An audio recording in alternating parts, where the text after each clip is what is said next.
Mamang driver, pakibaba na lang po ako sa terminal ng villa. Maraming salamat po. Ay, salamat! Nandito na rin ako sa villa. Makababa na nga, malayo pa lalakarin ko. Sa wakas, nakarating na rin ako dito sa bahay. Sobrang nakakapagod at ang bigat pa ng mga dinadala ko.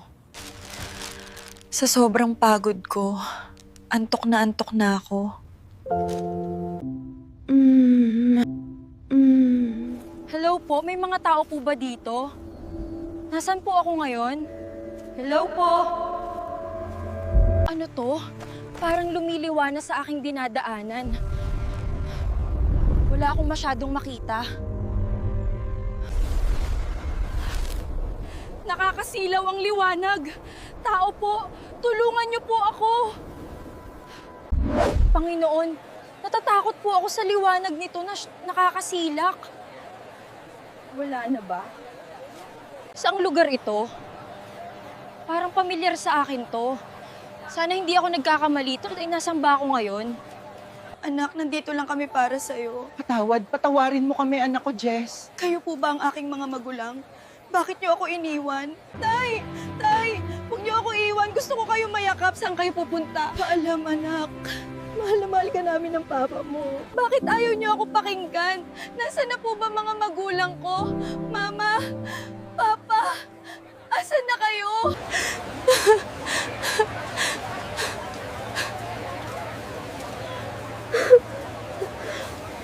Ate Jess! Ate Jess!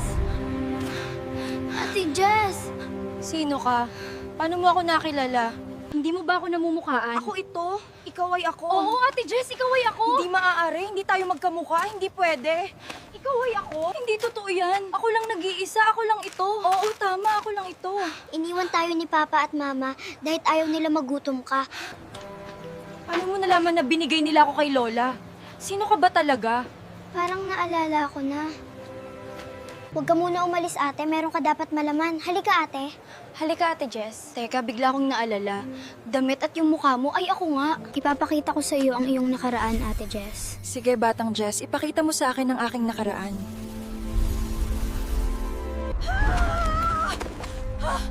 Multo!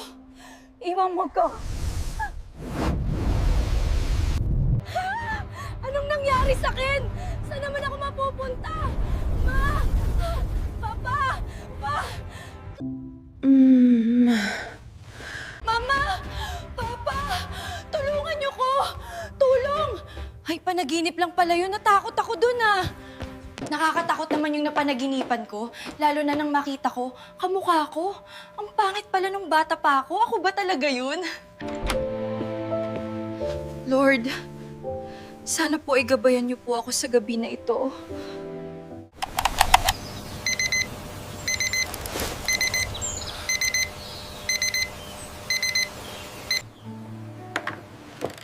Bakit hindi ko makita yung oras?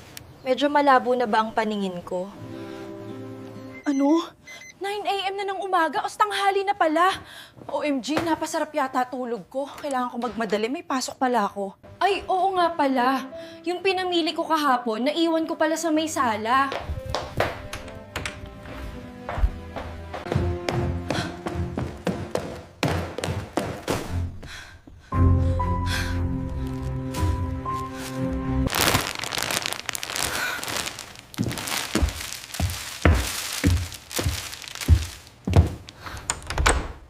Ayan, okay na. Na may sabon at shampoo na ako, pwede na akong maligo. Kailangan ko magmamadali, huli na ako sa oras. Ang bango at ang sarap sa pakiramdam pag naliligo. Halimuyak ang sabon at shampoo. Ngayon lang ako nakagamit nito, dati Ajax lang gamit ko. Ang hirap naman mamili kung alin dito sa 5 susuotin ko. Tugon ni Jess.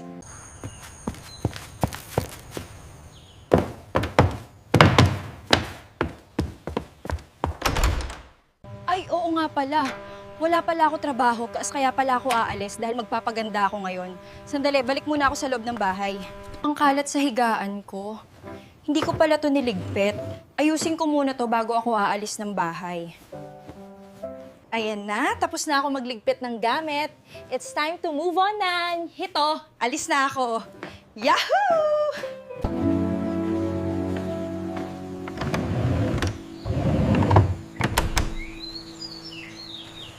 Finally, maybe my simple wish will come true to get a makeover.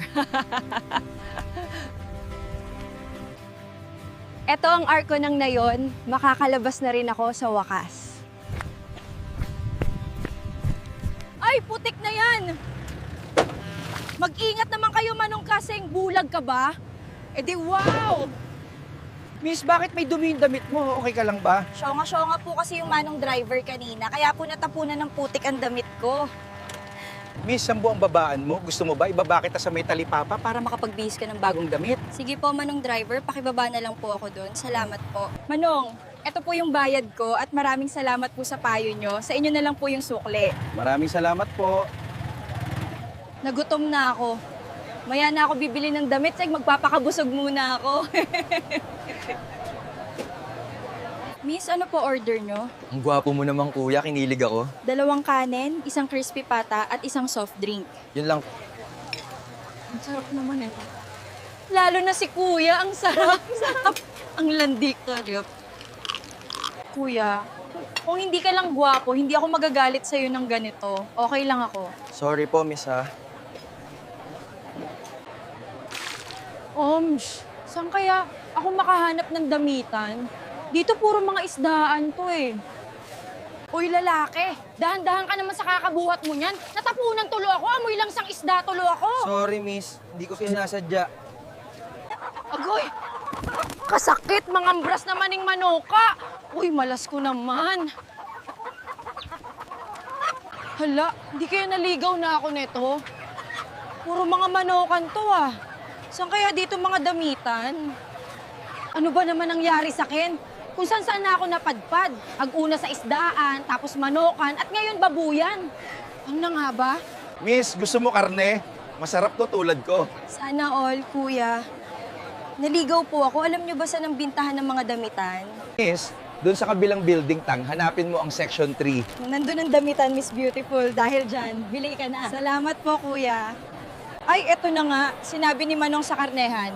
Section 3, P.A. Celio. Pasok na ako. Ate, may napili na po ako na damit. Pwede po ba ako magpalit ng damit? Madumi na po yung suot ko. Sige ma'am, pasok po kayo sa loob. Eto na, natapos na rin ang paghihirap ko and may maayos na akong damit. Maganda pa. Ngayon, mall! Asan ka? Na?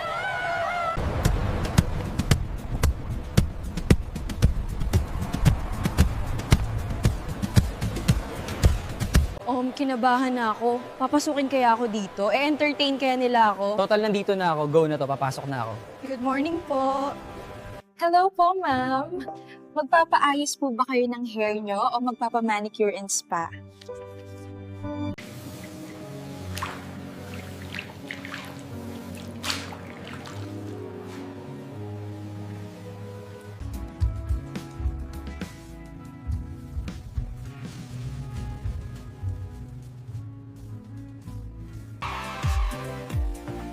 This is it na. Ako na to, ganda ka, no? Yay, yay, yay, yay, yay, yay, yay! Hanggang tanaaw lang mo, oy.